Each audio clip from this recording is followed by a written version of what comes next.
முற்றம் நேயர்களுக்கு வணக்கம். நமது முற்றத்திற்கு திருமிகு வே. சசிகுமார் அவர்கள் வருகை தந்திருக்கிறார். அம்பேத்கர் மக்கள் மையத்தின் நிறுவன தலைவர். அவரோடு நாம் பேசுவோம்.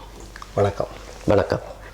சில நாட்களாக இந்த அதானி குறித்து ஒரு பெரிய சர்ச்சை நடந்து கொண்டிருக்கிறது. அமெரிக்காவில் நியூயார்க் நகரத்தில் உள்ள நீதிமன்றம் அவருக்கு கைது வாரண்ட் பிறப்பித்திருக்கிறது. இதை எப்படி பார்க்குறீங்க நீங்கள்? அது அதானி அம்பானி எல்லாம் நம்மளுடைய நாட்டை கொள்ளடிக்க வந்ததில் கொள்ளடிச்சிட்ருக்குறாங்க. அதை நம்ம மக்கள் வந்து அவங்க நம்மளுக்கு நல்லது செய்கிறாங்க, தொழில் செய்கிறாங்க, நம்மளுக்கு வேலை வாய்ப்புன்னு சொல்லி நம்ம மக்கள்லாம் அதை பார்த்து ஏமாந்துட்டுருக்குறாங்க. இப்போ தான் முதல் கட்டமாக அமெரிக்கா வந்து பிடிவாரண்ட் போட்டிருக்குது. இன்னும் அடுத்த கட்டமாக தான் அடுத்தடுத்த நாடுகள் ஒவ்வொரு நாடுகளும் இது போன்ற குற்றச்சாட்டுகளை வெளிவரும். விரைவில் வந்து அதானி குழுமத்திற்கு இந்தியாவில் கொள்ளையடித்த பணத்திற்கு அவர் வந்து பதில் சொல்ல வேண்டியது கண்டிப்பாக. அங்கே ஒன்றும் நடக்கலை. ஆனால் தமிழ்நாட்டில் வந்து இந்த தொழில் தொடர்பாக நிறைய பேருக்கு லஞ்சம் கொடுத்ததாகவும், அதுவும் ஜம்மு காஷ்மீர், ஆந்திர பிரதேஷ், தமிழ்நாடு இங்கே இருக்கிற அரசு அதிகாரிகள்கிட்ட லஞ்சம் கொடுத்ததாகவும் பேசுகிறாங்க. இதை எப்படி பார்க்குறீங்க? கண்டிப்பாக அது நடந்திருக்கிறதுக்கு உண்டான 100% வாய்ப்பு இருக்குது. அது இன்னும் நம்ம இப்போ தான் முதல் கட்டம். இன்னும் அடுத்தடுத்து அதனுடைய விசாரணை எப்படி போகுதுன்றதை பார்த்தா நம்ம அது இந்த நெட்வொர்க் எவ்வளோ தூரத்துக்கு பாய்ஞ்சிருக்குதுங்கிறத மட்டும் அதானி எந்த அளவுக்கு பாய்ஞ்சிருக்காரு அப்படிங்கிறத நம்ம எல்லாமே இந்த நாட்டு மக்கள் எல்லாம் வேடிக்கை பார்க்குற தெரிஞ்சுக்கிட்டு நம்ம என்ன பண்ண போகிறோம், தெரிஞ்சுக்க போகிறோம், வேடிக்கை தான் பார்க்க போகிறோம். அந்த இடத்துக்கு நம்ம வந்துட்டுருக்குறோம். இப்போ கென்யா அரசு ஒரு ஒப்பந்தத்தை ரத்து பண்ணியிருக்காங்க அதானியோடதை. அடுத்து என்னன்னு கேட்டிங்கன்னா, அண்மையில் பன்னாட்டு வங்கிகள் அவங்கெல்லாம் அவருக்கு கடன் கொடுப்பதை நிறுத்தியிருக்காங்க. ஆமாங்க, இது வந்து நம்மளுக்கு இப்போ தான் சொல்கிறாங்க. அவங்க இது 3 மாதத்துக்கு முன்னாடியே இது எந்தெந்த நாட்டிலலாம் வந்து தொழில் தொடங்கியிருக்கிறாங்க, என்ன பண்ணியிருக்காங்க, எப்படி முதலீடு போடலாமா வேண்டாமா, கடன் கொடுத்ததை வந்து நிறுத்தி வைக்கலாமா அப்படிங்கிறதெல்லாம் அவங்கெல்லாம் முழுமையாக விசாரிச்சுட்டு தான் இப்போ கென்யாவும் தொடருக்கு. அடுத்தடுத்த நாடு தயாராகிட்டு இருக்குது. இப்போ நாடாளுமன்ற கூட்டத்தொடர் தொடங்க போகுது. இதில் இந்த அதானி குறித்தான அந்த வாதங்கள் நடைபெறுவதற்கு பாரதிய ஜனதா கட்சி அனுமதிக்க நினைக்கிறீங்களா? நிச்சயமாக வாய்ப்பில்லை. அதுக்கு முன்னாடியே அவங்க வந்து எப்போவுமே அதனுடைய மரபு என்ன பண்ணுவாங்கன்னா, எதிர்க்கட்சி தலைவரை பார்க்குறோம், நம்ம நாடாளுமன்ற கூட்டத்தொடரை வந்து எந்த கூச்சல் குழப்பமும் சுமூகமாக நடத்துகிறோம் அப்படிங்கிறதுக்கு நீங்கள்லாம் ஒத்துழைப்பு கொடுக்கணும் அப்படின்னு சொல்லி ஒரு மரபு ரீதியாக அந்த எதிர்கட்சி தலைவரெலாம் சந்திப்பாங்க. முக்கியமான கட்சி தலைவர்கள்லாம் சந்தித்து எல்லாம் பேசுவாங்க. இப்போ முடிந்தவரை அதை பாராளுமன்றத்தில் மற்றவனுடைய குரல் ஒலிக்காத அளவுக்கு பிஜேபி பார்த்து கொண்டதான் நம்மளுடைய கருத்து. போன ஆட்சியில் வந்து அவங்க அதிகமான உறுப்பினர் இருந்தாங்க, கொஞ்சம் அடக்கி ஆண்டாங்க. இப்போ வந்து எதிர்கட்சிகளும் கொஞ்சம் அளவு உறுப்பினர்கள் அதிகமாக இருக்கிற போது அது நடக்குமா? நடக்கும். ஏன்னா இப்போ உங்களுக்கு தமிழ்நாட்டில் 22 எம்பிஸ் வச்சுருக்குறாங்களே, திராவிட முன்னேற்ற கழகம் அவங்களுக்காகவே வச்சுருக்குறாங்க. அப்படி ஏதாவது ஒரு பிரச்சனை அப்படின்னு சொன்னால் பிஜேபி சப்போர்ட் கொடுத்துருவாங்கன்ற. என்ன நீங்கள் புதுசாக ஒரு கதை சொல்ல உறுதியாக இப்போ வந்து நீங்கள் இப்போ அதிலேருந்து அப்படியே தமிழ்நாட்டு அரசியலுக்கு வருவோம். இப்போ திமுக பிஜேபி அவங்களுக்குள்ள ஒரு மறைமுகமான ஒரு அண்டர்ஸ்டாண்டிங் இருக்குது அப்படின்னா எப்போவுமே இந்த எம்பிஸ் தேவைப்படுவாங்க நமக்கு. இந்த மாதிரி ஒரு பிரச்சனைக்கிறப்போ அறுதி பெரும்பான்மை கிடைக்காத சமயத்தில் நம்ம திராவிட முன்னேற்ற கழகத்தை இவங்களை பயன்படுத்திக்கலான்றது அவங்ககிட்ட இருக்குல்ல, அது ஒரு எண்ணம் ஓடிட்டு தான் இருக்குது. அது தகுந்த மாதிரி தானே கவர்னர்க்கெலாம் காப்பி விருந்தெல்லாம் கலந்துக்கிட்டாங்க. இல்லை, அப்படி ஒரு உறவு இருக்கும் என்றால் இந்த நிதிகள்லாம் வந்து சேர்ந்துருக்கணும்ல தமிழ்நாட்டுக்கு. அதெல்லாம் நிறுத்தி வைக்கிறாங்க, கொடுக்க மறுக்கிறாங்க. 30,000 கோடி கேட்டால் 200 கோடி கொடுக்குறாங்க. இப்படியான இதெல்லாம் ஏன் வருது? இல்லை, அது காலகாலமாகவே தமிழ்நாட்டுக்கு வந்து அவங்க இழைக்கக்கூடிய துரோகம் தானே அது. அது எந்த கட்சியாக இருந்தாலும் சரி, காங்கிரஸாக இருந்தாலும் சரி. அப்போ அந்த காலத்து அரசியல்வாதிகள் சொன்னார், வடக்கே வாழ்கிறது தெற்கே தேய்கிறதுன்னு சொன்னாங்க இல்லைங்களா? அப்படிங்கிறப்போ அது வந்து நம்மளுக்கு தமிழர்களுக்கான தமிழ் மக்களுக்கு தமிழ்நாட்டுக்கு யார் வந்தாலும் செய்யக்கூடிய அது துரோகம் தான் செய்வாங்க. இதுக்கு நம்ம பொருத்தி பார்க்க முடியாது. இப்போ அண்மையில் விடுதலை சிறுத்தைகள் கட்சி தலைவர் எழுச்சி தமிழர் அவர்கள் அதாவது இப்போ கட்சி தொடங்குறவர்கள்லாம் முதலமைச்சர் ஆக வேண்டும் என்று கனவுடன் வருகிறார்கள் அப்படின்னு ஒரு கருத்தை சொல்லியிருக்காரு. ஏன் அந்த கனவோட வரக்கூடாதா? இல்லை, கனவுன்றது வந்து அதான் ஐயா அப்துல் கலாம் சொல்லிட்டு போனார், கனவு காணுங்க, எல்லாரும் கனவு காணுங்கள் அப்படின்ட்டு. ஈஸியாக தானே கனவு காண்கிறதுக்கு ஒன்றும் முதலீடு தேவையில்லை, ஒன்றும் உழைக்க தேவையில்லை, ஒரு உறக்கம் வந்தால் போதும். சரிங்களா? அது ரொம்ப ஈஸி தான். அதனால் யார் வேணாலும் கனவு காணலாம். அரசியலுக்கு வர்றது வந்து அவங்க கனவு கண்டுட்டு வந்தால் என்ன, மக்களுக்கு பாடுபடுறேன்னு சொல்லி வரணுவீங்க, மறுபடியும் முதலமைச்சர் கனவுக்கு தானே அடுத்தது போகிறாங்க. முதல்ல வந்து மக்களுக்காக பாடுபடுகிறேன், இந்த சமுதாயத்தை தூக்கி நிறுத்துகிறேன் அப்படின்னு வந்தாலும் அவங்களுடைய கனவு எங்கே நிற்குது? இப்போ அவரே சொல்லிக்கிற பிரதம மந்திரி கூட வாய்ப்பு இருக்குது, நம்ம போகிறதுக்கான கனவு இருக்குது அப்படின்ற மாதிரி கூட சொல்கிறாருல்ல. அப்படிங்கிறதுல என்ன அந்த கூற்று தேவையற்றது இல்லை தேவையானது அப்படின்னு எந்த பக்கம் நீங்கள் நிற்கிறீங்க? அது தேவையானது தான், அது தேவையானது. இப்போ இது தவிர்த்து திண்டுக்கல் சீனிவாசன் அவங்க வந்து கூட்டணி கட்சிகள் பணம் கேட்குறாங்க, 20 இடங்களுக்கு 200 கோடிலாம் கேட்குறாங்க, இப்படிலாம் அவர் பேசுகிறாரு. இந்த பெரிய கட்சிகள் பணம் கொடுத்து தான் கூட்டணியை சேர்க்கின்றனவா? இல்லைங்கய்யா, இப்போது இது யதார்த்தமான உண்மை. இப்போ ஏற்கனவே இப்போ திமுக வந்து கடந்த தேர்தல்களில் வந்து கம்யூனிஸ்ட்டுக்கு வந்து 2 கம்யூனிஸ்ட்டுக்கு ஒரு கம்யூனிஸ்ட்டுக்கு 10 கோடியும் இன்னொரு கம்யூனிஸ்ட்டுக்கு 15 கோடியும் தேர்தல்னு வந்தாவே இப்போ கொடுத்ததாக அது செய்தி தானே, கொடுத்தாங்கன்னு உறுதிப்படுத்த இல்லையா? அவங்க டிரான்ஸ்ஃபர் பண்ணிக்கிறாங்களா பணம்லாம், அப்படி தானே சொல்கிறாங்க. அப்போது இப்போ இந்த தேர்தல்னு வந்தாவே அது வந்து எஸ்சி சீட்டு, ஆமாம், எஸ் எத்தனை சி எத்தனை சரி அப்படின்றது தான் வந்து இந்த பெரிய கட்சிகள் மற்ற சின்ன கட்சிகளோடும் பேசுகிறது. அவங்களுக்கு ஒரு கோட் வேடா. ஆமாம், லட்சங்கள்லாம் இல்லை, குரோஸ் லட்சத்தை வாங்கி நீங்கள் என்ன பண்ணுவீங்க? சீட்டு குரோஸ். ஆமாம்மா, எஸ்ஸு ப்ளஸ்ஸு சி எவ்வளோ, எஸ் எத்தனை ஷீட் எத்தனை, இது ஒரு குழு குறி மாதிரி அவங்க. ஆமாம், அப்படி தான் நடக்குதுங்க. இப்போ மாட்டுச்சந்தையில் கையை பிடிச்சி பார்க்குற மாதிரி இந்த எஸ்சிலே முடிஞ்சிருது எல்லாம். கண்டிப்பாக அதுலேயும் முடிஞ்சிருது. அப்போ வந்துட்டு சி அதிகமாகிடுச்சுன்னா எஸ்சி வந்து பரவாயில்லன்னு ஏற்றுக்கலாம் இல்லைங்களா? ஒரு வேளை வந்து எஸ்சி அதிகமாகிச்சு சி கம்மியாக இருந்தால் சரி அட்ஜஸ்ட் பண்ணிக்கலாம், அடுத்த முறை பார்த்துக்கலாம் அப்படின்னு போய்க்கலாம். அப்படி மக்களுக்கு இவங்கெல்லாம் சேர்ந்து மக்களுக்கு அப்படி நல்லது செஞ்சிட்ருக்குறாங்க. அப்படி தான் நம்ம பார்க்குறோம். இப்போ உங்களை மாதிரி உங்களை போல கட்சிகள் ஒரு இடங்க ஓரளவுக்காவது கொஞ்சம் வாக்குகள் வச்சுருப்பீங்க. உங்களுக்கான இந்த எஸ்சி வாய்ப்புகள் வரும்னு நமக்கு அந்தளவுக்கெல்லாம் வாய்ப்புகள் வரத்துக்கு வாய்ப்புகள் இல்லை. நம்ம அதுலேயும் பார்த்திங்களா ஒரு பெரிய பெரிய இயக்கங்கள் பெரிய அமைப்புகள் அவங்கெல்லாம் நம்ம அந்த மக்கள் பிரச்சனையை நமக்கு நம்ம வாக்கு வாங்கி இப்போ அனைத்து இந்திய அண்ணா திராவிட முன்னேற்ற கழகத்துக்கு நம்ம கொடுக்குறோம். அவங்க வெற்றி பெற்றுவிட்டால் இந்த எங்கள் ஊரில் இந்த ஒரு பிரச்சனை இருக்குதுங்க, இதை கொஞ்சம் பண்ணி கொடுங்க, கொஞ்சம் தாட்கோ ஃபண்டை வந்தும் கொஞ்சம் அதிகப்படுத்துங்க, கொஞ்சம் ஆமாம் பேங்க்கு வந்து கொஞ்சம் கூப்பிட்டு சொல்லுங்கள், இந்த மாதிரி இது நம்ம இதுக்கே நமக்கு சரியாகப்படும். நமக்கு எஸ்சிசிங்கிற அளவுக்கெல்லாம் வந்துட்டு அவங்கள மாதிரி கனவு நம்மளுக்கு இல்லை. இப்போ அண்ணா திராவிட முன்னேற்ற கழகம் இந்த அடுத்த தேர்தலில் வெற்றி அந்த நிலையில் இருக்கா? கண்டிப்பாக இருக்குது.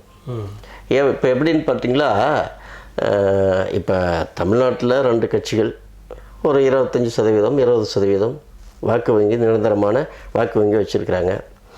இப்போ அனைத்து இந்திய அண்ணா திராவிட முன்னேற்ற கழகம் பிஜேபி கூட கூட்டு இல்லை அப்படின்னு சொன்னால் உங்களுக்கு சிறுபான்மை வாக்குகள் திமுகவுக்கு பாதி அதிமுகவுக்கு பாதி வரத்துக்கான வாய்ப்புகள் இருக்குது.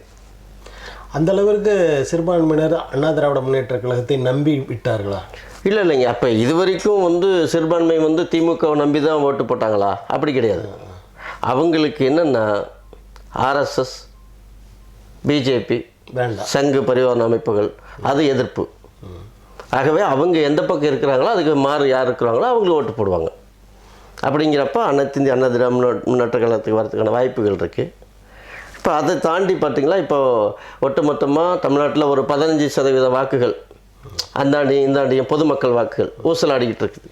அப்படி அப்போ அந்த வாக்குகள் வந்து இந்த முறை அனைத்து இந்திய அண்ணா திராவிட முன்னேற்ற கழகத்துக்கு விழுறதுக்கான வாய்ப்புகள் நிறையாவே இருக்குது. இப்போ விஜய்க்கு வராதுன்னு நினைக்கிறீங்களா அந்த வாக்குகள்? விஜய்க்கு வந்துட்டு அவருடைய ரசிகர்கள், அப்புறம் பார்த்திங்களா திமுக வாக்கு இல்லை. இப்போ அம்பேத்கர் அவர்களை பெயரை சொல்லும்போது ஒரு பெரிய ஒளி எழுந்தது, ஆரவாரம் எழுந்தது. அப்படின்னு சொல்கிறாங்க அந்த மாநாட்டில். அப்போ தலித் மக்களுடைய வாக்கும் இருக்குன்னு நம்ம நம்பலாம். இன்னொன்று, இவர் ஒரு சிறுபான்மை இனத்தை சேர்ந்தோன்னா அந்த மக்களோட வாக்கும் இருக்குது அப்படின்னு பொதுமக்கள் அளவில் கருத்து இருக்குது. அதை நீங்கள் எப்படி பார்க்குறீங்க? இல்லைங்க, அப்போ வந்து விஜயை பொறுத்த வரைக்கும் சிறுபான்மை சமுதாயத்தை சார்ந்தவர் அப்படின்றது யாரும் பார்க்க மாட்டேங்குது, வாய்ப்புகள் குறைவு. ஏன்னா அவர் வந்துட்டு ஒரு நடிகராக வந்து எல்லாரும் ரசிக்கக்கூடிய அளவுக்கு அப்படி வந்துட்டார். அதனால் அவர் அந்த இடத்துல சிறுபான்மை பொது மனிதனாக மாறிட்டார். சரிங்களா? அதே நீங்கள் சொன்ன மாதிரி தலித்துகள் வாக்கு வந்து இப்போ நீங்கள் பார்த்தீங்கன்னா தலித்துகள் தானே ஒரு சரியான ஒரு தலைமை கிடைக்காதனால அந்தாண்டியும் இந்தாண்டியும் அப்படியா இப்படியுமா ஒரு எழுச்சி தமிழர் சரியான தலைமை இல்லைன்னு நினைக்கிறீங்க? ஒட்டுமொத்த தலித் மக்களும் வந்து அவர் கட்சியில் இருக்கிறாங்க, அவருக்கு கீழே இருக்கிறாங்கன்னு நம்ம சொல்ல முடியாது. எத்தனையோ அமைப்புகள் இருக்குது, இன்னும் கட்சி புரட்சி பாரத கட்சி இருக்குது, பகுஜன் சமாஜ் கட்சிகள் இருக்குது, மற்ற எத்தனையோ அமைப்புகள் இருக்குது. அங்கங்கே வந்து அந்த வாக்குகள் சிதறிதான் இருக்குது. அது ஒட்டுமொத்தமாக வந்து அதில் இருக்கிறாங்க. கொஞ்சமாவது அதில் அவங்களுக்கு பிரியும்னு நினைக்கிறீங்களா? அதாவது விஜய் கட்சிக்கு அந்த மாதிரியான வாக்குகள் கொஞ்சம் வர்றதுக்கான வாய்ப்பு இருக்குது. கண்டிப்பாக வாய்ப்பு இருக்குது. அது புதுசாக நீங்கள் புதுசாக ஒரு ஹோட்டல் கடை திறந்துட்டா இந்த ஊரில் அந்த ஹோட்டல் கடையில் போயிட்டு முதல்ல உணவு எப்படி இருந்துச்சு போய் சாப்பிட்டு பார்த்துறாங்களா மக்கள், இல்லைங்களா? அதில் ஒரு சதவீதம் வந்து போகிறதுக்கான வாய்ப்புகள் இருக்குல்ல.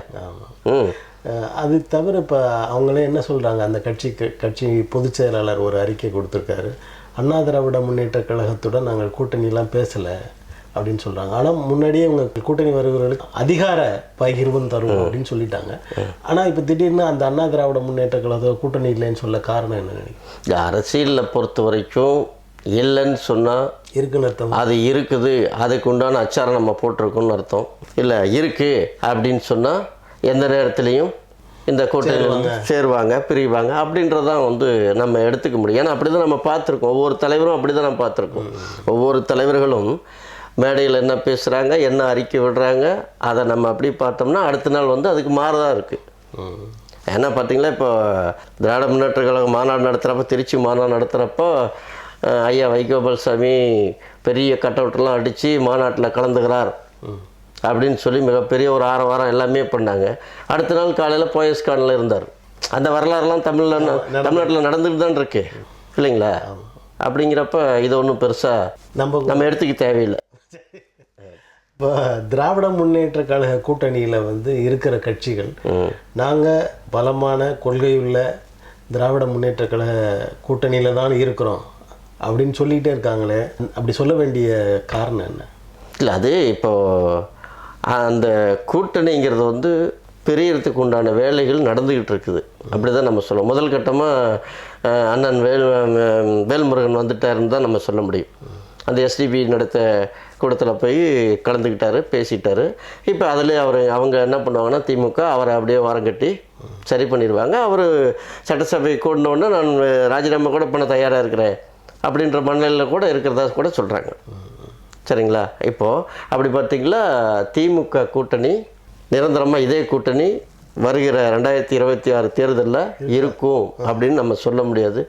நிச்சயம் கூட்டணியில் பிளவுபடும். விடுதலை சிறுத்தைகள் அங்கே இருக்கிறதுக்கு உண்டான வாய்ப்புகள் மிக மிக குறைவு அப்படிங்கிறதா இப்போதைக்கு வந்து கள நிலவரம். அதாவது இந்த கூட்டணிகள் பிரியுமானால் தானாகவே திராவிட முன்னேற்ற கழகத்திற்கு ஒரு இழப்பு ஏற்படும், வாக்கு வங்கியில் சரிவு ஏற்படும், ஆட்சிக்கு வர இயலாத சூழல் வந்துவிடும் அப்படின்னு நீங்கள் நினைக்கிறீங்களா? கண்டிப்பாக. இப்போ இந்த கூட்டணி பிரியாத இருந்தாலும் கூட இங்கே ஒன்றும் தமிழ்நாட்டில் ஒன்றும் தேனாரும் பாலாரும் ஒன்றும் ஓடலை. சரிங்களா? மக்கள்லாம் பஞ்சத்தில் தான் இருக்கிறான். அது வீட்டிலலாம் பெண்கள்லாம் வந்து குடும்பத்தோடு இருந்த பெண்கள் கூட இன்றைக்கி வருமானம் இல்லாத ரோட்டில் வந்து அங்கங்கே புளிய மரம் வேப்ப மரம் எங்கே ரோட்டில் மரத்துக்கடியே ஒரு கடையை போட்டு அவங்கெல்லாம் வந்து வீட்டிலேருந்து வெளியில் வந்துட்டாங்க. இன்றைக்கி ஒரு கிலோ அரிசி 80 ரூபா 90 ரூபா 100 ரூபாய்க்கு விற்கிது. விலைவாசி ரொம்ப அதிகமாக இருக்குது. அதனால் பார்த்திங்களா, இருந்தாலுமே கூட இந்த ஆட்சி தேவையில்லைன்றது இந்த 15% மக்கள் பொது வாக்காளர் இருக்காங்க பாருங்கள், அவங்க அப்படியே வந்து எதிர்க்கட்சி எடப்பாடியாரை வந்து ஆதரிக்கிறதுக்கான வாய்ப்புகள் அதிகமாக இருக்குது. இப்போ நீங்கள் அண்ணா திராவிட முன்னேற்ற கழகத்தை ஆதரிக்கிறதால இந்த மாதிரியான கருத்தை நீங்கள் சொல்கிறீங்களா? இல்லையா, அப்படி நீங்கள் சொல்லுங்கள். இப்போ விலைவாசி எல்லாம் சரியாக இருக்குது, மக்கள் நல்லா தான் இருக்கிறோம் அப்போ நல்ல ஆட்சி நடந்துகிட்டு இருக்குது. விலைவாசி ஒவ்வொரு ஆட்சி காலத்துலையும் அது ஏறிட்டு தானே இருக்குது. இல்லை, இவ்வளவு விலைவாசி ஏறி இருக்கிறதுக்கு தகுந்த மாதிரி நம்மளுக்கு வருமானம் வேணும்ல, ஏற்றணும்ல, நீங்கள் அதை பார்க்கணும்ல. அப்போது ஆட்சிகள் வந்து இப்போ பார்த்தீங்களா, எல்லாம் உரிமைத்தொகை 1000 ரூபாய், இந்த உரிமைத்தொகை 1000 ரூபாய்ன்னு கொடுத்துட்டு அந்த வீட்டில் இருக்கிற ஆண்கள்கிட்ட டாஸ்மார்க்கில் 300 ரூபா பிடிங்கிறாங்க. காமராஜர் வந்து மக்களை எல்லாம் படிக்க வச்சார். கருணாநிதி ஐயா வந்து இங்கே மக்களெல்லாம் குடிக்க வச்சார். இது எம்ஜிஆர் காலத்துலேயும் இருந்தது தானே? இல்லை, எம்ஜிஆர் காலத்துலேயே இருந்துச்சு. ஆனால் எம்ஜிஆர் காலத்தில் வந்து மகளிருக்குன்னு தனியாக ஒரு பாரு, அதை 4800 சில்லற கடை நம்ம சொல்கிறாங்க, இவ்வளோ கடைகள். அதில் வந்து பார்த்திங்களா, ஏழைக்கு ஒரு சரக்கு, நடுத்தர மக்களுக்கு ஒரு சரக்கு, பணக்காரனுக்கு ஒரு சரக்கு, பெண்களுக்கு தனியாக குடிக்கிறதுக்கு வந்து ஒரு பார்.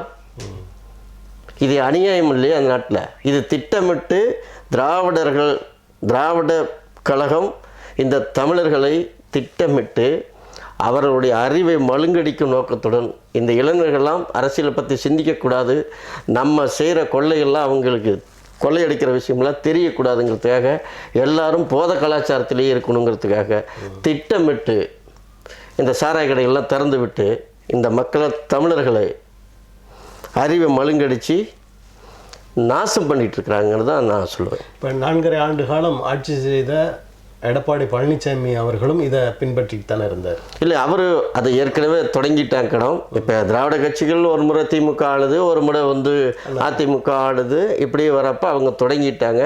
ஆனாலும் கூட இந்த திமுக ஆட்சியில் வந்து ஒரு கடையில் வந்து இவ்வளோ சேல்ஸ் குறைஞ்சிருச்சு அப்படின்னா அந்த டிஸ்ட்ரிக்டில் ஆஃபீஸர் கூப்பிட்டு கடையில் எல்லாத்தையும் கூப்பிட்டு மீட்டிங் போட்டு, ஏன் இந்த கடையில் ஏன் குறைஞ்சிச்சு, ஏன் விற்பனை குறைஞ்சது, என்ன காரணம், அப்போ அது அடுத்த முறை விற்பனை அதிகப்படுத்துறதுக்கு உண்டான ஐடியா என்ன வச்சுருக்கிற, இப்படிலாம் செய் அப்படின்னு சொல்லி நம்ம அப்போ பார்த்துருப்போம். மருந்து கம்பெனிக்காரங்க தான் ரெப்ரசன்டேட்டிவாக ஷூ போட்டுக்கிட்டு டை கட்டிக்கிட்டு வந்து ஒரு மெடிக்கலாக கேட்டுட்டு போவாங்க.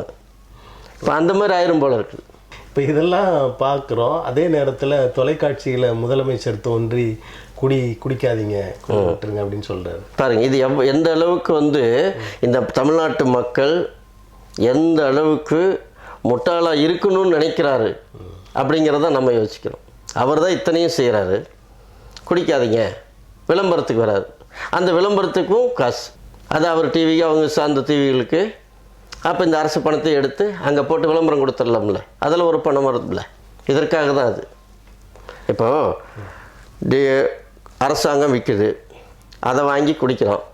குடிக்கிற இடத்துல அங்கே ஒரு போலீஸ்காரன் என்ன பண்ணுறான், மப்டியில் நின்றுட்டுருக்கிறான். இவன் 2 பாட்டில் வாங்கிட்டு வந்து நம்பரில் வரான், குடிச்சுட்டு வரான், இப்போ சரக்கு 3 பாட்டில் வாங்கிட்டு போகிறான் அப்படின்னு அவன் இங்கேருந்து அங்கே ஃபோன் பண்ணுறான். அந்தாண்ட அவன் பிடிச்சிக்கிறான். இப்போ குடிச்சிட்டு போகிறவனே வண்டியை ஓட்டுற அவன் அங்கே பிடிச்சிக்கிறான். இது என்னங்க, இது அநியாயம் இல்லை? எந்த நாட்டில் இப்படி நடக்குது? வெக்கக்கேடாக இருக்குது. இந்த தமிழர் நாட்டில் தமிழர்களை நம்ம வெக்கப்பட வேண்டியதாக இருக்குது. எஸ்டிபிஐ கட்சி அண்ணா திராவிட முன்னேற்ற கழகத்தோடு கூட்டணியில் இருக்காங்க. அதாவது இந்த நாடாளுமன்ற தேர்தல் அவங்க சேர்ந்துட்டாங்க. இதை தொடர்ந்து மற்ற சிறுபான்மை கட்சிகள், சிறுபான்மையின மக்கள்லாம் அண்ணா திராவிட முன்னேற்ற கழகத்திற்கு வருவதற்கான வாய்ப்பு இருக்கா? கண்டிப்பாக வாய்ப்பு இருக்கு. ஏன்னா இப்போ வந்து கள நிலவரம் வந்து பொதுமக்கள் மத்தியில் இந்த திமுக ஆட்சியை அகற்றணுன்றதில் பொதுமக்கள் வந்து ஒரு எண்ணத்தில் இருக்கிறாங்கிறத மற்ற கட்சிக்காரர்களும் மற்ற பொறுப்பாளர்களும் தலைவர்களும் தெரிஞ்சுக்கிறதுனால இந்த அணியை வலு சேர்க்கும் விதமாக ஒவ்வொரு சிறுபான்மை மற்ற கட்சிகளெல்லாம் வரத்துக்கான வாய்ப்புகள் இருக்குது. பாட்டாளி மக்கள் கட்சியை பொறுத்த வரைக்கும் பாரதிய ஜனதா கட்சி கூட்டணியில் இருந்தாங்க. அங்கே வந்து வெற்றி பெற முடியல, ஆனால் பணம் வாங்கியிருப்பாங்க அப்படின்னு சொல்லப்படுகிறது. இப்போ அடுத்த தேர்தலில் பாரதிய ஜனதா கட்சி கூட்டணியிலே இருந்து பணத்தை பெறுவார்களா, அல்லது அண்ணா திராவிட முன்னேற்ற கழக கூட்டணிக்கு வந்து இடங்களை, சட்டமன்ற உறுப்பினர்களை வெல்வார்களா? இல்லை, அது பார்த்தீங்களா, இப்போது நம்ம தான் விடுதலை சிறுத்தைகள் வந்து அதிமுக கூட்டணிக்கு வர்றது உறுதியாங்கிற மாதிரி தான் நம்ம இப்போ கள நிலவரம். அப்படி அவங்க வரத்துக்கு உண்டான வாய்ப்புகள் இல்லையே. நம்ம அதை பார்க்கணும். அவங்க வரமாட்டாங்க. ஏன்னா அவங்க எதிரும்புதிருமா இந்த மக்களை, இந்த வன்னியர் மக்களையும் இந்த பட்டியலின மக்களையும் அவங்க 2 பேரும் இணையறதுக்கு இல்லாத அவங்க அந்த அரசியல் பண்ணுறதுனால அவங்க 2 பேரும் ஒன்றா இணையறதுக்கான வாய்ப்புகள் இல்லை. ஒரே அண்ணா திராவிட முன்னேற்ற கழகம் பக்கம் வந்துட்டா இவங்க திராவிட முன்னேற்ற கழகம் உறுதியாக போயிடுவாங்க. இல்லை பாரதிய ஜனதா கட்சியில் இருப்பாங்க அந்த கூட்டணியில் இல்லை திமுகவுக்கு போயிடுவாங்க. ஏன்னா திமுக ஆமாம் சட்டமன்ற தொகுதியில் வந்து இதுவாகும். திமுக விடாதில்ல, திமுக ரொம்ப பலவீனமாயிடும். அப்படிங்கிறப்ப நீங்கள் போனால் பரவாயில்லன்னு இல்லை, வருத்தத்துடன் கூட நீங்கள் பாமகவை வந்து அவங்க எடுத்துப்பாங்க. அது இயல்பாக நடந்த விஷயம். அது நீங்கள் ஒரு குழந்தைய கேட்டால் கூட சொல்லும். தமிழக அரசியலில் இந்த பாமக விசிக கூட்டணி எப்படி இருக்குன்னு சொன்னால் எதிரும் புதிருமாக இருக்கும் அப்படின்றத சொல்லிவிடும். தமிழ்நாட்டை பொறுத்தவரை தலித் அமைப்புகளில் விடுதலை சிறுத்தைகள் இப்போ ஒரு முன்னணியில் இருக்குன்னு சொல்லலாம். அதே நேரத்தில் கடந்த காலம்லாம் பார்த்திங்கன்னா கிருஷ்ணசாமி அவர்கள், ஜான் பாண்டியன் அவர்கள், இவங்கெல்லாம் ஒரு வலிமையான ஆட்களாக கட்சிகளாக இருந்தாங்க. இப்போ அவங்களுடைய வலிமை குன்றி இவர் கொஞ்சம் இன்னும் வலிமை அதிகமாகிட்டு இருக்கிற மாதிரியான ஒரு தோற்றம் இருக்குது அப்படின்ற ஒரு கருத்து இருக்குது. இல்லைங்க, உறுதியாக இப்போ நீங்கள் கிருஷ்ணசாமி, அவர் ஜான் பாண்டியன் அந்த கட்சிகளில் எடுத்துக்கிட்டால் அதை விட விசிக வந்து வளர்ச்சியான கட்சி தான். அதை நம்ம மறுக்க முடியாது. அந்த தலைவர்கள் அந்த தலைவர்களுடைய அந்த கால சூழலில் அவங்க எடுத்துக்கிட்ட பிரச்சனை, அவங்க எடுத்துக்கொண்ட முழக்கம், அந்த மக்களை வந்து பட்டியல மக்களை அணி திரட்டுறது, அது அந்த காலத்துக்கு அவங்களுக்கு சரியாக இருந்துச்சு. அந்த மக்கள் அவங்க பின்னாடி போனாங்க. இப்போ அதன் பிறகு இப்போ என்னாச்சுன்னா நீங்கள் அந்த ஆதி திராவிடர்கள், கிருஷ்ணசாமி குரூப் அப்படின்ற மாதிரி சில ஒரு கிளாஸ் ஆகி அந்த மாதிரிலாம் ஆகி ஒரு சின்ன மனஸ்தாபம் பிரிவினையாக உண்டு பண்ணிட்டாங்க இந்த திராவிட கட்சிகள். அதாவது வெளிப்படையாக சொல்லணும்னா பள்ளர் பறையர்னு பிரிவினை கொண்டு வந்துட்டாங்க. அது இந்த கட்சிகள் பண்ண வேலை. அப்போ அப்படிங்கிறப்ப அந்த சமுதாய மக்கள் அப்படி நிற்கிறாங்க. இப்போ இங்கே தமிழ்நாட்டில் வந்து பறையர்கள் வந்து பெரும்பான்மையாக இருக்கிறாங்க. அதனால் விசிக வந்து கொஞ்சம் இவருடைய முழக்கமெல்லாம் கொஞ்சம் ஒரு பெரிய ஒரு இருக்கிறவர்கள்லாம் ரொம்ப ஒரு எழுச்சிகரமாக ஒரு இளைஞர்களெல்லாம் தூண்டி விடுற அளவுக்கு விசிக தலைவர்களுடைய பிரச்சாரம்லாம் இருந்துச்சு. அதன் அடிப்படையில் எல்லாத்தையும் ஓரளவுக்கு சேர்த்திருக்காரு. குறிப்பாக தென்பகுதியில் திருநெல்வேலி, ராமநாதபுரம், சிவகங்கை, கன்னியாகுமரி போன்ற இடங்கள்லாம் அந்த தலைவர்கள் கொஞ்சம் கோல் வச்சு கொண்டிருந்தாங்க. விடுதலை சிறுத்தைகள் இந்த வடபகுதியில் அதிகமாக இருந்தாங்க, மதுரை உட்பட அப்படி இருந்தாங்க. ஆனால் இப்போ அந்த இடங்களில் கூட விடுதலை சிறுத்தைகளுடைய ஆதிக்கம் அதிகரித்து கொண்டிருக்கிறது அப்படின்ற ஒரு கருத்து. இல்லை, கண்டிப்பாக அது சரிதாங்க. அது எப்படின்னு பார்த்தோம்னா, நீங்கள் கிருஷ்ணசாமி ஐயா என்ன பண்ணாருன்னா பிஜேபி கூட போய் கூட்டணி சேர்ந்தார். அது மக்களுக்கு ஆமாம், அது வந்து அங்கே இருக்கிற மக்கள், அவன் பிஆராக இருக்கட்டும் பிஎல்லாக இருக்கட்டும், அது பிரச்சனை கிடையாது. அம்பேத்கர்வாதிகளாக இருக்கிறாங்க அந்த மக்கள். அப்படிங்கிறப்ப பட்டியலின மக்கள் போயிட்டு நம்ம வந்து நம்மளுக்கு எதிரான சித்தாந்தம் ஆர்எஸ்எஸ்னுடைய ஐடியாலஜிகளாக நடந்துகிட்டு இருக்கிற பிஜேபி பக்கம் சேர்றதுனால அந்த மக்கள் விரும்பலை. அப்போ அதுக்கு உண்டான ஒரு வெற்றி எடுத்து அவங்க பார்க்குறாங்க. அப்போ விசிக்கு அந்த இடத்த வந்து ஃபில் பண்ணும், நிரப்பும் அப்படின்ற நம்பிக்கையில் அவங்க வந்து இணையத்துக்காங்க. அதுதான் அங்கே இருக்கிற சூழல். இப்போ சீமான் வந்து தனித்து நிற்கிறேன்னு நின்றுட்டே இருக்காரு. அந்த மாதிரியான ஒரு கொள்கையை, அந்த மாதிரியான ஒரு இடத்த விடுதலை சிறுத்தைகள் எடுக்கும்னு நினைக்கிறீங்களா? ஏன்னா நிறைய தலித் மக்கள் இருக்காங்க, அவரை நம்புறவங்க இருக்காங்க. அவங்களெல்லாம் ஒன்று கூட்டி தனியாக நின்று இந்த தமிழகத்தில் ஒரு முதலமைச்சர், பட்டியலின முதலமைச்சர் வரக்கூடும் அப்படின்ற ஒரு நிலை வருமா? இல்லைங்க, கண்டிப்பாக அந்த நிலைப்பாடை வந்து அவர் எடுக்க மாட்டார். இப்போ நீங்கள் நாம் தமிழர் கட்சியினுடைய தலைமை ஒருங்கிணைப்பாளர் சீமான் வந்து நம்ம உண்மையிலே வரவேற்கிறோம். இந்த திராவிடர்களுடைய சூழ்ச்சி மத்தியில் அவர் தமிழில் பேசிக்கிட்டு தமிழ்நாடு தமிழருக்கு நாம் தமிழர் என்ற ஒரு கட்சியை தொடங்கி வச்சுக்கிட்டு அவர் வந்து 15 ஆண்டு காலம் மிகப்பெரிய ஒரு போராட்டத்தில் இன்னும் 8% ஓட்டு, இப்போ 8% ஓட்டை வந்து வச்சுருக்காரு. 35 லட்சம் ஓட்டை வந்து வாக்கு வந்து வச்சிருக்கிறார். அது மிகப்பெரிய சாதனைன்னு தான் நம்ம சொல்லுவோம்.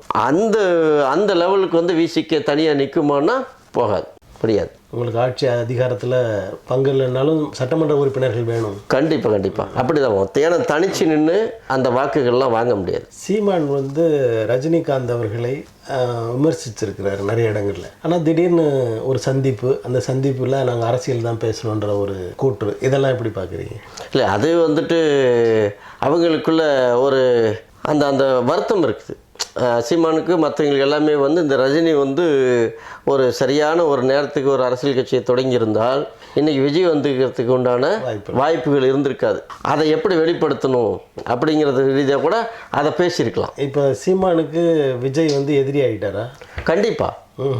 ஏன்னா இப்போ விஜய் வந்துட்டு ஏற்கனவே அண்ணன் அண்ணன் சொல்லி போயிட்டு சீமானுங்கிட்ட கூட இருந்துட்டு அது அரசியல் எப்படி என்ன ஏதுன்னு சொல்லி அண்ணன் தம்பி மாதிரி பழகிட்டு சீமான்கிட்ட அவர் வந்து தமிழ் தேசியத்தை பற்றி பேசுகிறாரு, தமிழ் தேசியத்தை பற்றி சொல்லி கொடுத்துருக்காரு, இதெல்லாம் சொல்கிறாங்க.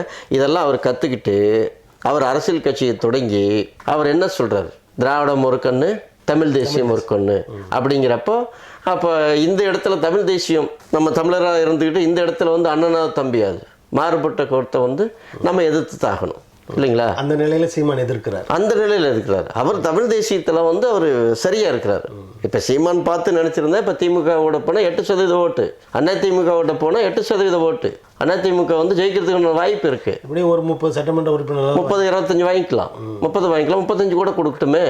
8% ஓட்டு இருக்குல்ல. விஜய் நம்ம தொடங்கியிருக்காருன்னு சொல்கிறோம், ஆனால் அவர் வாக்கு சதவீதத்தை நிரூபிக்கிறதுக்கு உண்டான காலம் இல்லை. இப்போ 26 நிரூபித்து அதுக்கு பிறகு வர தேர்தல் 31 தானே அவர் அவருடைய கெப்பாசிட்டி எவ்வளோ நம்ம பார்க்க முடியும். காங்கிரஸில் செல்வ பெருந்தகை கூட அதிகாரத்தில் ஆட்சி அதிகாரத்தில் பங்கு வேணும்னு பேச ஆரம்பிக்கிறார். இப்போ இந்த அமைப்புகள், அதாவது காங்கிரஸ், நாம் தமிழர், விஜய் கட்சி, இந்த மாதிரியான கட்சிகள்லாம் ஒன்று சேர்ந்து நிற்பதற்கான வாய்ப்பு இருக்குன்னு நினைக்கிறீங்களா? இல்லை, வாய்ப்பு இல்லை. அது வந்துட்டு காங்கிரஸ் வந்து பொறுத்த வரைக்கும் அது பெரிய இயக்கம். அது வந்து இந்தியாவை கடந்த 50 வருஷமாக ஆண்ட கட்சிகள், பெரிய தேசிய கட்சி. அவங்க வந்து ஒரு நம்ம தமிழ்நாட்டில் வேணால் விஜய் வந்து இந்த கூட்டத்தை பார்த்துட்டு திமுக உண்மையில மிரண்டு போய் கிடக்குது. சரிங்களா? நேரடியாக அவங்க எதிர்க்கலையே, அவங்க எதுவும் எதிர்க்க மாட்டாங்க, விமர்சனம் பண்ண மாட்டாங்க. அது வந்து அது அவர் தலைவர் கலைஞர் இல்லை, அவர் யாரை வந்து இப்படி எதிர்த்துருக்கிறார், தட்டி கொடுத்ததை நீவி உட்கார வச்சு தானே க்ளோஸ் பண்ணுவார். அந்த சித்தாந்தம் அந்த வாரிசில் வந்தவங்க தானே அவங்க. அதனால் அவங்களுக்கு அது தெரியும். சரிங்களா? இப்போ பாசமாகவும் பேசலையே விஜயை பற்றி, எதுவுமே பேச மாட்டாங்க. இன்னும் நாள் இருக்குல்ல, இன்னும் 15 மாதம் இருக்குது. அதுக்கு பிறகு தான் வந்து இப்போ தான் வந்து டோட்டலாக உளவுப்படையை வச்சு விஜயனுடைய யார் வந்தாங்க, எந்த வண்டியில் வந்தாங்க, எத்தனை பேர் வந்தாங்க, நம்ம திமுகவில் வந்து அவங்க இது போயிட்டாங்களா அல்லது அதிமுகலேருந்து வந்துட்டாங்களா, அதை வந்து இவங்களுக்கு ரொம்ப சந்தோஷப்பட்டுக்கலாம். அல்லது விசிகேலேருந்து வந்தாங்களா, சீமான்ட்டு வந்தாங்களா, அதெல்லாம் இப்போ ஆமாம், இப்போ போலீஸுக்கு அதுதான். இப்போ நம்ம கொடுக்குற இந்த மக்களுடைய வரிப்பணத்தில் இப்போ காவல்துறை என்ன வேலை பார்க்குதுன்னா, திமுக கட்சிக்கு இந்த வேலை பார்க்குது. நம்ம வரிப்பணத்தை சம்பளத்தை வாங்கிட்டு இந்த வேலை தான் அது பார்க்குது. இப்போ ஒவ்வொரு ஆட்சி காலத்துலேயும் அந்த வேலையை தானே பார்க்குறாங்க. இல்லை, இது இருந்தாலுமே இப்போது இது இந்த மாதிரி வரல எதுக்கும்னா அது கட்சிக்கு சாதகமாக இருப்பாங்க, ஓகே தான். ஆனால் இப்போ எடுத்துகிட்டு இப்போ திமுக அவங்களுக்கு பயம் இல்லைன்னா 15 மாதத்துக்கு முன்னாடியே இப்போ தேர்தல் வேலைலாம் அந்த கட்சிக்காரெலாம் செய்ய சொல்லிட்டாங்க, ஆரம்பிச்சிட்டாங்க. இப்போ கூட்டணி ரைட்டு. இப்போ நான் என்ன கேட்குறேன்னா, உதாரணத்துக்கு விசிகாவே எடுத்துக்குவோம், 4 எம்எல்ஏ அங்கே இருக்காங்க. சரிங்களா? இப்போ தமிழ்நாடு முழுக்க தானே திமுக வேலை செய்வாங்க. ஆமாம். இப்போ வாக்காளர் நீக்கல், சேர்த்தல், இது யார் ஓட்டு எல்லாம் தேர்தல் வேலையே செய்ய சொல்லிட்டாங்க. அப்போ அவங்க 234 தொகுதியும் சேர்த்து தானே வந்து திமுக வேலை செய்யும். அப்போ நீங்கள் கூட்டணி கட்சிக்கெல்லாம் பிரித்து கொடுத்துக்கிறீங்களா சீட்டு, அந்த தொகுதியை விட்டுட்டு வேலை செய்கிறீங்களா?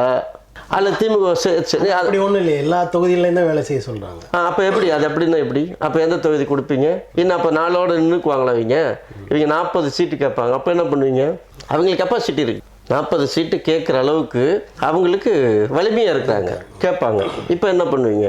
அதே காங்கிரஸுக்கு 40 கொடுத்துருப்பீங்க, 18 20 எவ்வளோ கொடுத்துருக்குறீங்க. இப்போ அந்த தொகுதியில் என்ன பண்ணுவீங்க? அப்போ இப்போ இவங்க செய்கிற வேலை அது சரியாக இருக்குமா?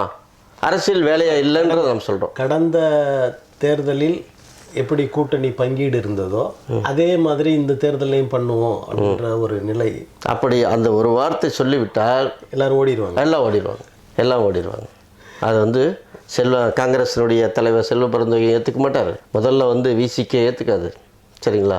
எல்லாரும் போயிடுவாங்க. இப்போ அவங்க 2 பேர் போயிட்டா அடுத்த கம்யூனிஸ்ட் அவங்களும் வந்து இந்த நிலைப்பாடு தான் எடுப்பாங்க. முதல்ல இருந்த விட கொஞ்சம் அதிகமாக வேணும்னு நினைப்பாங்க. கண்டிப்பாக நினைப்பாங்க. இப்போ இதற்கிடையில் ஊடகங்களில் வந்து ஒரு பேச்சு அடிபட்டது, விஜயும் அண்ணாமலையும் லண்டனில் சந்தித்து கொண்டார்கள் அப்படின்னு சொல்லி ஒரு செய்தி வந்தது. இதை எப்படி பார்க்குறீங்க? இல்லை, அது வந்து சந்திக்கிறதுக்கான வாய்ப்புகள் வந்து குறைவாக தான் இருக்குது. ஏன்னா இந்த நேரத்தில் வந்து அவங்க சந்திக்க மாட்டாங்க. அது வந்து ஏன்னா பிஜேபி வந்து நம்ம எதிர்ப்பாக பேசுகிறாங்க, திமுக எதிர்ப்பாக பேசுகிறாங்க. இந்த நேரத்தில் வந்து அவங்க சந்திச்சுக்கிட்டாங்களா அது நம்மளுக்கு நாளை சிக்கலை ஏற்படுத்தும் அப்படிங்கிறதுனால அவங்க விஜய் சைடுலேருந்து அடக்கி வாசிக்கிறதுக்கு உண்டான வாய்ப்புகள் தான் இருக்குது. இது ஏதோ அரசியல் ரீதியாக அல்லது வந்து பத்திரிகைகள் செய்தி வேணுன்று இந்த மாதிரி கூட நடந்திருக்கிறதுக்கான வாய்ப்புகள் இருக்குதா நான் பார்க்குறேன். பாரதிய ஜனதா கட்சி அந்த கூட்டணி வேண்டவே வேண்டாம் அப்படின்னு சொல்கிற கட்சிகள் தான் அதிகமாக இருக்குது. இதற்கு காரணம் என்ன? ஆமாங்க, இப்போது பாரதிய ஜனதா வந்துட்டு இது வரைக்கும் பார்த்தீங்களா இந்த பணம் செல்லாதாக்குனது. முதல்ல சொன்னாங்க கருப்பு பணத்தெல்லாம் கொண்டு வெள்ளையாக்கி நம்ம பேங்கில் இப்போ ஒவ்வொருத்தர் அக்கௌண்ட்லேயும் 15 லட்சம் சொன்னாங்களா, அதை சொல்லிட்டு ஒவ்வொரு பிஜேபியினுடைய தலைவரும் அது சொல்லவே இல்லை அப்படின்னு சொல்கிறாங்க. இப்போ அவங்க வந்த பிறகு இந்த பெட்ரோல் டீசல் விலை அதிகம், விலையேற்றங்கள் ரொம்ப கடுமையாக ஏறி இருக்குது. அப்புறம் பொருளாதாரம், அந்த தொழிலெலாம் வந்து திருப்பூர்லலாம் பாதி கம்பெனி மூடிட்டான். நம்மளுக்கு வந்து பெரிய நிறுவனமாக இருந்த திருப்பூரில் பனியன் கம்பெனிங்க எல்லாமே அந்நிய செலவாணி அதிக அளவில் ஈட்டு கொடுத்த கம்பெனிகள்லாம் போயிடுச்சு, குஜராத் பக்கம் போயிடுச்சு. அதே மாதிரி கோயம்புத்தூர் டெக்ஸ்டைல், மோட்ரு, அது இது இந்த எலக்ட்ரிக்கல், இந்த மாதிரி எல்லா கம்பெனிகளுக்கும் எல்லாம் இந்த ஜிஎஸ்டிங்கிறத ஒன்று கொண்டு வந்து கடல் மிட்டாய்க்கு 18% கொண்டு வந்து எப்படி அவன் தொழில் பண்ண முடியும்? அந்த பாரதிய ஜனதா கட்சியை வந்து பிஜேபியை வெறுக்கிறதுக்கு காரணம் இதுதான். தேமுதிகவின் நிலை தேர்தலில் எப்படி இருக்குன்னு நினைக்கிறீங்க? தேமுதிக வந்து அது பாட்டுக்கு சைலண்ட்டாக ஒரு அமைதியாக அது கூட்டணி இருக்கிற கூட்டணியே இருக்குது. அவங்களது ஒன்றும் பெருசாக வந்து வாக்கு வங்கிகள் வந்து விஜயகாந்த் இறப்புக்கு பின்னாடி அவங்க வந்து அந்த கட்சியை வளர்த்துறதுக்கு உண்டான முயற்சிகள் அவங்க எடுத்ததா தெரியல. இன்னும் அந்த கட்சியில் வந்து இப்போ பேப்பர்லாம் பார்க்கலாம், ஏடிஎம்கில் அத்தனை பேர் சேர்றாங்க, இத்தனை பேர் சேர்றாங்க, நிறைய பேர் பல கட்சி இந்த மாதிரிலாம் நிறைய பேர் சேர்ந்துக்கிட்டு இருக்கிறாங்க ஏடிஎம்கில். அந்த மாதிரி ஒரு செய்திகளோ மற்ற கட்சி வளர்க்குறத உண்டானது வந்து அவங்க அந்த வேலையெல்லாம் பார்த்ததாவே தெரியல.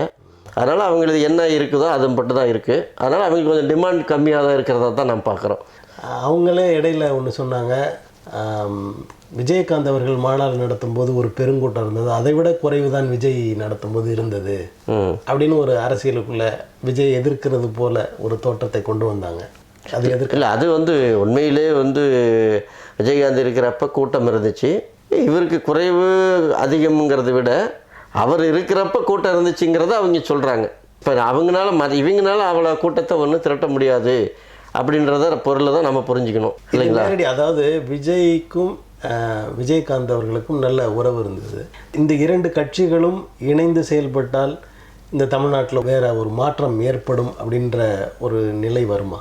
எது தேமுதிகவுக்கும் இதுங்க இல்லை, தேமுதிக வந்து உங்களுக்கு பார்த்தீங்கன்னா அவங்க வந்து இணைஞ்சி சேர்த்துக்கெல்லாம் விஜய் ஏற்றுக்க மாட்டார். அவங்க தயாராக வருவாங்க.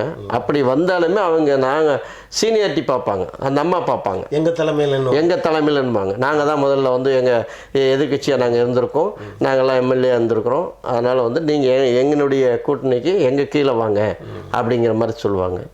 அதனால் இவங்க அதை ஒத்துக்க மாட்டாங்க. அது ரெண்டு பேரும் சினிமாக்கார தொடக்கம் அப்படிங்கிறதுனால அது ரெண்டு ஒன்று சேர்த்துக்கு உண்டான வாய்ப்புகள் வந்து இல்லை. திராவிட முன்னேற்ற கழக கூட்டணியில் இருக்கிற மறுமலர்ச்சி திராவிட முன்னேற்ற கழகம் அது வந்து ஒரு வலிமை இழந்து திராவிட முன்னேற்ற கழகத்தோடு இணைகிற அளவிற்கு, கட்சியோடு இணைக்கப்படுகிற அளவிற்கு வந்து விட்டது அப்படின்ற மாதிரி சிலர் பேசுகிறாங்க. கண்டிப்பாக அவர் வந்து அன்றைய காலகட்டத்தில் வந்து மிகப்பெரிய ஒரு வலிமையான ஒரு தலைவராக இருந்தார் அந்த கட்சியில். அடுத்த கட்ட 2ஆம் கட்ட தலைவராக இருக்கிற வேண்டியவர். அவர் எல்லாத்தையும் மாவட்ட செயலாளர் கூட்டிகிட்டு ரொம்ப போனார். அவருடைய பேச்சாற்றல்னால ஒரு மிகப்பெரிய ஒரு எழுச்சியை கண்டார். ஆனால் இந்த திராவிடத்திலேருந்து பிரிஞ்சு போனால் இங்கேயே தான் வந்து சேரணும். அது காலத்தின் கட்டாயம். அதனால தான் நம்ம இந்த இடத்துல சீமானை வந்து ரொம்ப பாராட்டுறோம். இந்த இடத்துக்கு போயிட்டா, இப்போ விசிக்க போயிட்டா வெளியே வர்றது எவ்வளோ பிரச்சனை இருக்குது. அந்த மாதிரி இப்போ மதிமுக கிட்டத்தட்ட இனி அந்த கட்சி திமுகவோட இணைக்கிறது மட்டும்தான் பாக்கி இருக்குது. அந்த லெவலில் தான் இருக்குது. அவங்களும் அதே மாதிரி தான் வந்து ஐயா வைகோவுக்கு பிறகு அவங்க மகன் ஒன்றும் பெரிய மக்கள்லாம் சந்திக்கிற மாதிரி தெரியல. எந்த பிரச்சனையும் மக்கள் மத்தியில் எடுத்து மக்கள் பிரச்சனையை எடுத்து கூட்டணி கட்சிக்கு திமுகவுக்கு எதிர்ப்பு தெரிவித்ததாகவும் தெரியல. அது அப்படி என்ன கொடுக்குறதோ என்ன நடக்குதோ நடந்துக்கிட்டு போகட்டுமே. நாடாளுமன்ற உறுப்பினர் போதுமானது. மற்றவங்களை யாரையும் வளர்த்து விடவும் அவசியம் இல்லை. அதனால் எந்த டென்ஷனும் இல்லை அப்படின்ற முடிவுக்கு மதிமுக போயிடுச்சு. நாம் தமிழரில் கூட நிறைய மாவட்ட செயலாளர்கள் அங்கிருந்து விலகி போகிறார்கள் அப்படின்னு சொல்கிறாங்க. கடந்த தேர்தலை விட அடுத்த தேர்தலில் அவருடைய வாக்கு வங்கி குறையும் எல்லாம் பேசுகிறாங்களே. இல்லை, கண்டிப்பாக குறையிறதுக்கு உண்டான வாய்ப்புகள் இல்லை. நம்ம அதை ஏற்றுக்க மாட்டோம். அவருடைய பிரச்சாரத்தினால, அவருடைய முழக்கத்தினால அதை தக்க வச்சிருவார். எப்பாடுபட்டாவது அந்த 8% வாக்குகளை சீமான் வந்து தக்க வச்சுருவார். ரெண்டாவது ஒன்றுன்னு பார்த்தீங்களா, இந்த விசிகேலேருந்து வெளியே போனாலும் சரி, நாம் தமிழ்லேருந்து போனாலும் சரி, அவங்க பின்னாடி யாரும் போக மாட்டாங்க. மாவட்ட செயலாளர் போகலாம், ஒருத்தர் 2 பேர் போவாங்களே தவிர இந்த உறுப்பினர்கள் உங்களுக்கு அந்த உறுப்பினரை தாண்டி போய் நான் போயிட்டேன் அப்படியே திமுகலேருந்து வைகோ பிரிஞ்சு போய் ஒரு கூட்டத்தை சேர்த்து 10 மாவட்ட செயலர்கள்லாம் பிரிஞ்சு போனாங்களே அந்த மாதிரி இருக்கிறதுக்கு வாய்ப்புகள் இல்லை. தனித்தனி நபர்கள். ஏன்னா இது வந்து தமிழ் தேசிய சித்தாந்தம், தமிழ் தேசிய கொள்கையை பேசியிருக்காரு. அந்த தமிழர் வந்து அவனுக்கு அநியாயம் நடந்துட்டு இருக்குது, அதெல்லாம் அவனுக்கு புரிய வச்சிருக்காரு. அந்த தொண்டர்களுக்கு அவன் கொள்கை கோட்பாட்டை ஏற்றிருக்கிறான். அது சிம்மன அரசியல் ரீதியாக நம்மளும் விமர்சனம் பேசுறதை கேட்டு அந்த நேரத்தில் மூளைச்சலவை செய்யப்பட்டு அப்படி மாறினவங்க தான் அதிகம் அப்படின்றாங்க. இல்லை, இதில் மூளைச்சலவைங்கிறது எப்படி நம்ம சொல்ல முடியும்? ஒரு மாணவனுக்கு ஒரு ஆசிரியர் பாடம் இருக்கிறாருன்னா அந்த மாணவனுக்கு புரியலன்னா அவனுக்கு புரிகிற மொழியில் நம்ம சொல்லிக் கொடுக்க போகிறோம். ஆசிரியர் சொல்லிக் கொடுப்பாரு, அது அவர் முறையை மாற்றிக்க போகிறாரு, வரலாறு சொல்லித்தர போகிறாரு, அதனால் அவன் தெரிஞ்சுக்க போகிறான். இதை மூளை செலவை மாற்றி இதை எப்படி மூளை செலவு நம்ம எப்படி பிரெயின் வாஷ் நம்ம எப்படி சொல்ல முடியும்? அவனுக்கு புரிதலை உண்டு பண்ணுறாரு. தமிழ் தேசியவாதிகள் வந்து இடைப்பட்ட காலத்தில் திராவிடங்கள் வந்த பிறகு இல்லாத போயிடுச்சு. எப்போ பார்த்தாலும் எங்கே பார்த்தாலும் கே வீரமணி பேசுவார், சுவீரமணி பேசுவார், திமுக பேசுவாங்க, திராவிடத்தையே பேசுகிறாங்க. இப்போ தமிழ் தேசியம் பேசுகிற அத்தனை பேருமே திராவிடத்தில் மூழ்கி இருந்தவங்க தான். நானும் என்னையும் சேர்த்த சொல்கிறேன்.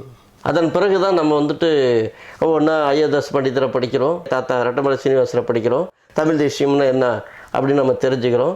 ஐயா மணியரசன் ஐயா என்ன அவரை பற்றி தெரிஞ்சுக்கிறோம். நம்ம சாரங்கபாணி ஐயாவை பற்றி நம்ம படிக்கிறோம். இந்த மாதிரி நம்ம தமிழ் தேசியவாதி இவங்கெல்லாம் நம்ம அவங்களோட நூல்கள் அவங்களுடைய இதெல்லாம் நம்ம பார்க்குறோம். மன்னனை பற்றி நம்ம பேசுகிறோம், கேட்குறோம். அப்போ தமிழ் தேசியம் இதிலேருந்து வளருது. அப்போ இதெல்லாம் நம்ம வந்து தமிழர்களுக்கு உண்டான புரிதலை நம்ம ஏற்படுத்துகிறாங்க. அப்படிங்கிறப்ப அதை வந்து மூளைச்செலவுன்னு சொல்ல முடியாது. தமிழ்நாட்டில் பொது உடைமை கட்சிகள் அவருடைய நிலை வந்து ஏதாவது ஒரு கூட்டணியில் ஒரு 10க்கு கீழே இடங்களை வாங்கி கொண்டு அவங்களுக்கு சாதகமாக பேசி கொண்டிருப்பது இப்படியே போயிட்டுருக்காங்க. இந்த பொது உடைமை கட்சிகள் இனிமேல் வளரும் அப்படின்னு நினைக்கிறீங்களா? இல்லைங்க, இப்போ இந்த பொது உடைமை கட்சிகள் வந்து தமிழ்நாட்டில் ஏன் இப்படி இருக்குது அப்படின்னு பார்த்தா, பொது உடைமை கட்சிகளுக்கும் ஆரம்ப காலத்தில் அந்த பட்டியலின மக்கள் தான், அந்த மக்களுக்காக தான் அந்த பொது உடைமை கட்சிகள் வந்து நிறைய பாடுபட்டுக்குது. அதெல்லாம் நம்ம மறுக்க முடியாது. எந்த பிரச்சனையாக இருந்தாலும் 10 பேராக இருந்தாலும் அதை கொடி பிடிச்சிக்கிட்டு போலீஸுக்கிட்ட தள்ளு முள்ளு, போலீஸ் அடி, கேஸு, வம்பு வழக்குன்னு சொல்லி வாங்கி பொது உடைமை கட்சிகளை வந்து நம்ம குறைச்சி மதிப்பிடவே இல்லை. அதனுடைய மகத்தான போராட்டங்கள் அதை அடிச்சு சொன்னார். இப்போ ஆதித்தமிழர் கட்சி தலைவர் ஜக்கையன் கூட அதை சொன்னார். ஏன்னா அந்த 3 விழுக்காடு இடஒதுக்கீட்டுக்கு எங்களோட பொது உடைமை கட்சிகள் தான் வந்து நின்று அதை பேசினாங்க. இல்லை, அதே மாதிரி அதுக்கு பின்னாடி வரேன். இந்த பட்டியலின மக்களுக்காக இந்த பொது உடைமை கட்சிகள் தமிழ்நாட்டில் நீண்ட வரலாறுகள் உண்டு. ஆனால் இந்த இடையில வந்து விசிகே, விடுதலை சிறுத்தைகள், புதிய தமிழகம், ஜான் பாண்டியன்கள், இப்போ இவங்கெல்லாம் அந்தந்த அமைப்பில் வந்து எல்லாமே கட்சிகள்லாம் வர ஆரம்பிக்கவும் அந்தந்த மக்கள் சார்ந்து அங்கங்கே மக்கள்லாம் போயிட்டான். தலித் மக்களோட பங்களிப்பு குறைந்து விட்டது. அதனால பொது உடைமை கட்சிகள் அவங்க வலு இழந்துட்டாங்க. அவங்களுக்கு அவன் யாருக்காக போராடுறாங்களோ அந்த மக்கள் அவங்க பக்கம் இல்லை. இப்போ அதே மாதிரி தான் திராவிட தீக்கானுடைய நிலைமையும், திராவிட விடுதலை கழகம், திராவிடர் கழகம், இவங்கெல்லாம் அவங்களுடைய நிலைமையும் அதுதான். அப்போ அந்த மக்கள் வந்து இல்லை, இந்த பக்கம் இருக்கிறதுனால அவங்க அந்த மாதிரி இருக்கிறாங்க. நீங்கள் அந்த 3% உள் ஒதுக்கீட்டில் இப்போ விசிகே தலைவர் வந்து கலைஞர் இருக்கிறப்போ கொடுத்தன்னு சொல்லி கொடுத்தினாரு. அப்போ கொடுக்குறப்போ பறையர்களுக்குள்ள இந்த இட வாய்ப்புகள்லாம் வேலை வாய்ப்புகள்லாம் பறி போகுதுன்றது ஒரு வருத்தம். இப்போ அதை விட்டுட்டு அவர் சுப்ரீம் கோர்ட்டில் போய் சீராய்வு மனு போட்டார். அப்போ அது வந்து அருந்ததி மக்கள் மத்தியில் அவர் அது திருப்தி. இப்போ 2 பக்கமும் விசிகே தலைவருக்கு வந்து இந்த வாக்குகள் வந்து குறையிறதுக்கு உண்டான வாய்ப்புகள் அதிகமாகவே இருக்கு. இப்போ பறையர்கள் வந்து என்ன சொல்கிறோம், இப்போ இந்த வேலை வாய்ப்புலாம் போட்டாங்க எல்லாமே அருந்ததியருக்கு தான் கொடுத்துட்டாங்க. இன்னைக்கு கூட ஒரு வாட்ஸ்அப் ஃபேஸ்புக்கில் போட்டு பார்த்தேன், இந்த மாதிரி எல்லா பணியிடமும் அவங்களுக்கு கொடுத்துட்டாங்க, அப்போ யாருக்குமே இல்லைன்றது. இதை வந்து என்ன பண்ணுறோம், இந்த படித்தவங்க எல்லாமே இப்போ இதெல்லாம் பரப்பிக்கிட்டு இருக்கிறோம். இந்த படிக்காத பாமர மக்கள், பட்டியலின மக்கள், கிராமத்தில் பட்டி தொட்டியில் இருக்கிறவன் அவன் பாட்டுக்கு ஏதோ உழைக்கிறான், வேலைக்கு போகிறான், நம்ம கூட்டத்துக்கு கூப்பிட்டா வந்து நிற்கிறான், அவன் கை காசு போட்டு வந்து நிற்பான்.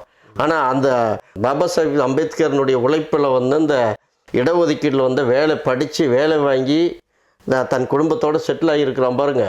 அவன் என்ன பண்ணுறான்னா அவனுடைய பையனுக்கு வேலை வாய்ப்புல கிடைக்காது எதிர்காலத்தில். அப்படிங்கிறப்போ அவன் இந்த அரசியல் அவங்க எடுத்து பறையர்கள் மத்தியில் இதெல்லாம் அப்படி ஸ்பிரிட் ஆகி போயிட்டு இருக்குது. இப்போ அருந்ததியர் வந்து விடுதலை சிறுத்தைகளுக்கு வாக்களிக்க மாட்டாங்க. வேற யாருக்கு வாக்களிப்பாங்கன்னு நினைக்கிறீங்க? அவங்க வந்துட்டு நாம் தமிழர் கூட வாக்களிப்பாங்க. இல்லை 3 விழுக்காடு கொடுத்த திமுக கூட அதாவது வாக்களிக்கலாம். இப்போ 2026 தேர்தல் முடிவுகள் எப்படி இருக்குன்னு இப்போ சொல்லறதுக்கான ஐயா அதுக்கு உண்டானது வந்து உறுதியாக திமுக ஆட்சியில் இருக்காது. அது கூட்டணிகள் இப்போ பலமாக இருக்கலாம். பலமாக இருக்கிறவங்களே இப்போ நான் பலமாக இருக்கிறேன்னு சொல்ல வேண்டிய அவசியம் இல்லை இல்லைங்களா? அப்போ நம்மளுக்கு வேறு பக்கம் அவங்களுக்கு வந்து ஒரு வாய்ப்பு இருக்குன்னு தானே அர்த்தம்.